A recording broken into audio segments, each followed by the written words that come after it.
How to properly untangle jump thread sa ating So Simple sewing machine. Ituturo natin yan right after this.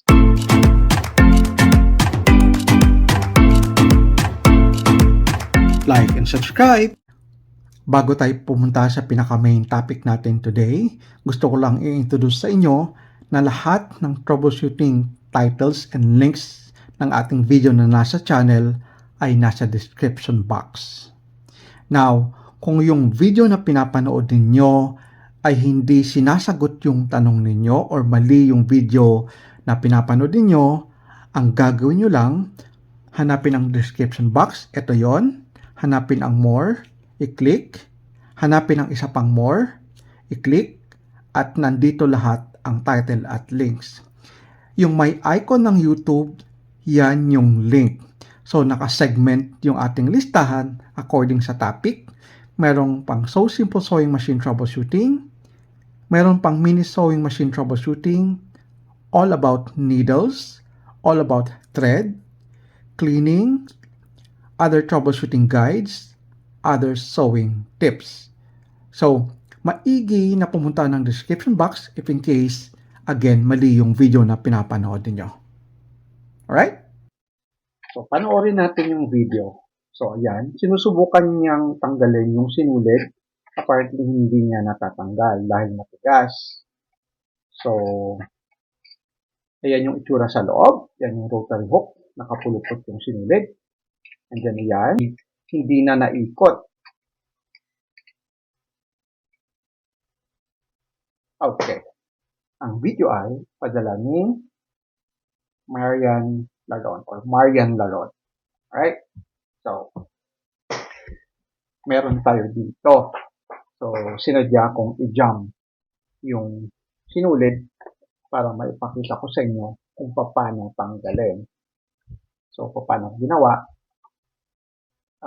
Tinanggal ko lang itong pagkakaloop ng sinulid dito sa area na to. So, isa sa mga dahilan kung bakit nag-jam yung ating thread ay mali yung threading process natin. So,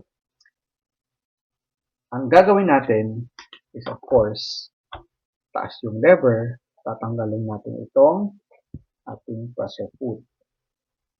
So, kung pwede nyo tanggalin ito, okay lang din. If in case, yung pagkaka-jam is simple lang o hindi ganong kadami, pwede nyo lang hindi tanggalin yung bobbin. Pero may mga instances kasi na ito nakatabingi at nakaikot ng ganon.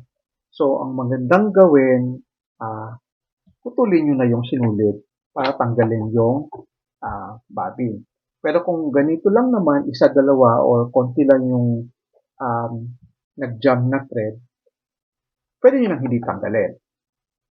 So, ang gagawin ko, iaangat ko lang konti yung aking karayom para makita ko sa ibaba yung sinulid. So, tanggalin natin sa tela. Hindi nyo mahatak yan.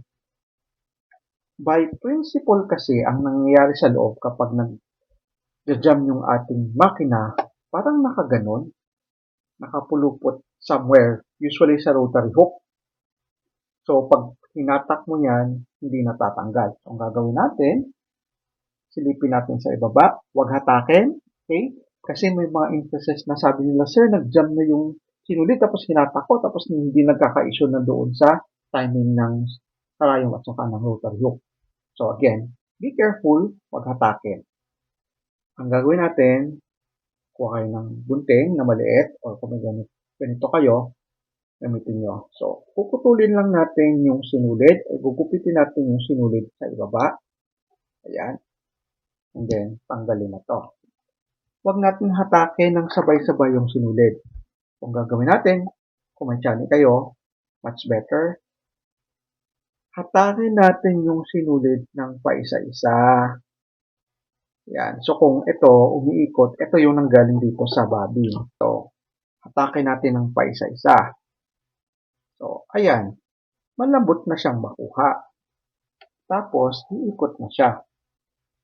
Ngayon, yung nabanggit ko kanina, kunwaring sobrang dami, tapos yung bobbin ninyo ay nakaganon na.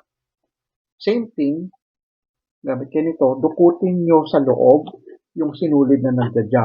Huwag ninyong piliting hatakin yung bobbin. Alright? So, patience is a virtue. Dahan-dahan hanggang sa matanggal natin yung bobbin. So, makikita nyo magkakalat yung mga sinulid. So, hatakin natin ng paisa-isa.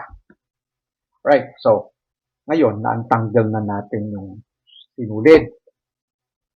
Ang next natin gagawin, i-check natin yung threading natin. Especially kapag yung pagja-jam ng sinulid ay nangyari on the onset of sewing, it would simply mean may mali sa ginawa natin. It could be, again, doon sa threading ng sinulid, or it could be mali yung pagkakapasok natin ng ating sinulid sa karayom, baka the other way around, o kaya yung klase ng tela na tinatahi natin. So, you need to check a lot of areas, not just one. Kasi maraming possible scenarios kung bakit nagja-jam yung ating sinulid. So, ganun talaga guys. We need to check everything. Alright? So, ayun. Ganun lang kasimple magtanggal ng ating sinulid. So, that's it muna for today. Kung may mga questions kayo, you can also send videos din para mas ma-explain natin ng maayos, and we'll try our best to respond. Kasi guys, may trabaho din ako. Okay? So, pag nagka-oras tayo, we'll make videos to answer your question. So, that's it muna for today. Maraming salamat sa panonood, pero bago tayo magtapos, huwag kalimutang bigyan ng malaking thumbs up ang ating video at i-share. Hanggang sa muli, dito lang sa Project Hobby, your Hobby TV. Bye-bye!